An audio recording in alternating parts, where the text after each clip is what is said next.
energies that the human has. It's either love, or it's hate, or it's the sexual energy. But why? What does sexual energy, what does love, what does hate, what do these things have to do with energy? And there is just simply that we say it's because of love, for example, on the one side, why many of us are now alive. Because our parents brought us out, because in the beginning was that love. So what did this love then also created or made possible? The sexual energy. Because of this sexual energy, what does it mean? That this sexual energy has the potential to bring out life. So with this sexual energy, life can be created. Yeah, the highest form of existence that we know, life. And now the question is, what are you doing with this potential? If you're like just shooting it out all year long, that means that essence possible to create life, you're just like shooting it out. And why do we use sometimes these periods of the retention? Because we know about the power of this type of energy. And now instead of shooting it out, we are trying to use this energy and recreate us. Recreate our body, recreate ourselves.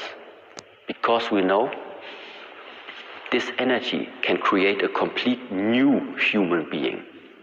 But either you create a completely new human being, or you use part of this energy and recreate simply your own body cells. Yeah? Cells in your body that have become sick. Cells of your organs that have become sick. And this is why we call that this period of semen retention, the period of going energetically with the mind also inside of your body, this is the way how we are trying to rejuvenate ourselves. Yeah. Sometimes every year, sometimes more times per year. It's completely up to you. But the thing is just, these methods are existing, and it's very much dependent on your determination. If you want it, it's possible. If you don't want it anyway, then it's irrelevant. Hello people, it's me again, Solo the Love God, Solo the Glow, Solo the Chosen One. And I'm back in it again with another one. You've watched the video, and it's very, very deep. Okay, so I was making a research about monks, what it means to be a monk. And there were certain things I was able to cook out from my research, and I felt like, okay, I think I need to share. Are you with me? Now, when we're on this journey of semen retention, we're on this journey of holding on to our essence, we are going to enter what we call the monk mood. Are you with me? Thereby, we're going to end up living a life of celibacy, or should I say, a life of discipline, a life of spiritual practice, strictly based on, like living in a very, very strict life. The way we dress, the way we eat, the way we carry ourselves, and so on and so forth is going to be affected. So automatically we're going to enter what we call the monk mood. So I asked AI, that's artificial intelligence, the question, and there were some degrees that I was able to find. That's how I was like, who's a monk? And it says a monk is someone who dedicates their life to religious or spiritual practice, usually by living apart from normal society and following strict rules. So, in essence, we're not living the way the normal people are living. You with me? We are going through life the hard way. Other people might be living life the simple way, but going through life the hard way. Are you with me? Now, they said in simple terms, they trade a regular lifestyle for one focused on discipline, meditation slash prayer, simplicity, and service. So there are four words to look out for. It said discipline, meditation slash prayer, simplicity, and service. So what that looks like in practice. Number one, lifestyle. Living in a monastery or similar community, owns very little, eats simple food, follows a daily schedule. Number two, purpose. The goal varies by tradition. Buddhist monks reduce suffering and reach enlightenment through meditation and ethical living. Christian monks devote life to God through prayer, work, and community. Often in order, often in orders like Benedictines or Frankensteins. Others include Hindu, Jain, Taoist traditions, all have monastic paths too. Number three, we have the vows. Most take vows of poverty, celibacy, and obedience. This specifics depends on the order. And number four, the role, often seen as teachers, keepers of texts, and people who maintain spiritual practices for the wider community. Now, the truth is, as a chosen one, um, everything about you has already been designed, everything about you has already been predestined by the universe. Are you with me? You didn't just come across semen retention because you were just meant to. No, no, no, no. It wasn't a mistake. Are you with me? There are many people out there who do not know about this journey. There are many people out there who do not know about NoFap. There are many people who do not know about semen retention. And they will never know about it. Like, even if you get to tell them about it, they are going to be misunderstood. Why? Because these people were never called in the first place. He said, many are called, but few are chosen. Are you with me? So many are called, but few are chosen. So what prompted me to make this research was because I came across the Shaolin masters, the Shaolin temples, and I started doing some studying about the Shaolin masters, and I discovered that these people actually know about the secret of SR. Most times they are celibate.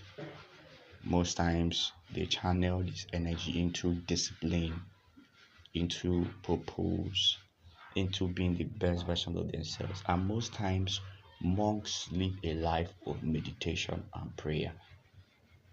So there are certain things that we can be able to learn from the monks. There are certain things that we can be able to learn from the monks.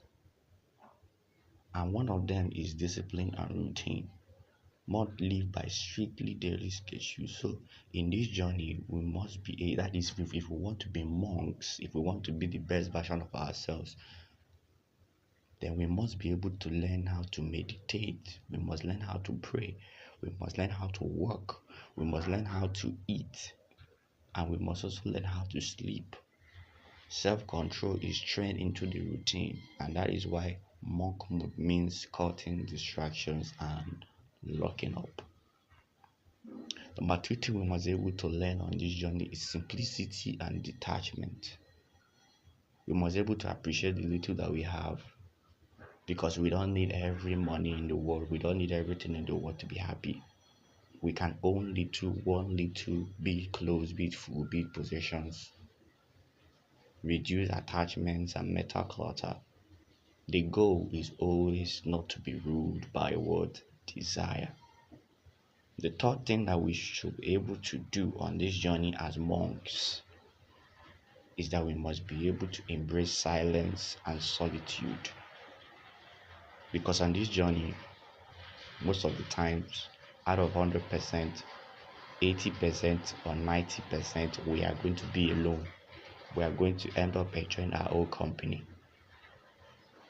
Number 4, we must be mindful and present. We must learn to enjoy every moment, such as when we're breathing, when we're walking, when we're eating, when we're thinking, and when we are conversing with people.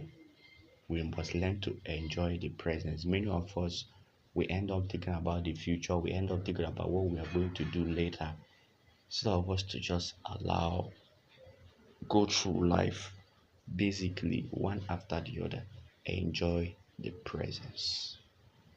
Whatever will be, will be. What will be, will be. However, we must try to enjoy the present, enjoy now, enjoy what is going on now, because we might never get to experience such a thing again. Another thing, which is number 5, is humility and service. There's so much power that comes with this. There's so much respect, there's so much attraction, so much manifestation, and so much magnetism, and so on and so forth. However, the reason why we've been given this power is for us to serve, not for our own personal not for our own personal consumption. So we've been given this power for us to serve, and we must be humble. We must be humble with this power, because God chose us for a reason, or we were chosen by the universe for a reason. So that doesn't mean that we are supposed to see ourselves better than other people. Rather, we must be able to use what we have to spread love and to make the world a better place. Number 6 is equanimity. That means we must be able to cultivate calm and balance regardless of praise, blame, pleasure, or pain. Not numb, just less reactive. And the last one I want to talk about is study and contemplation. We must be able to focus. We must be able to read books. We must be able to read the Bible. We must be able to read philosophy, meditate, read books, try our best as much as possible to understand reality and not just believe in it. So, of course, we have to be our best physically, we have to be our best mentally, we have to be our best spiritually. So, the bottom line is that semen retention, aka SR, is a calling. Are you with me? We didn't choose this, it chose us. Are you with me? So a new lifestyle has to be embraced, and we have to be the best version of ourselves, because we are going to be monks. And the reason why we are being monks is because we are being called to do so. And we intend to make this world a better place. So just a quick one. I hope you got some knowledge, wisdom, understanding from this. And I hope that you do not give up on your journey. It can be lonely. It is a lonely journey because we are all alone. But I assure you that our ancestors, our guardian angels, our spirit guides are always with us. Peace and light to our chosen ones. You say.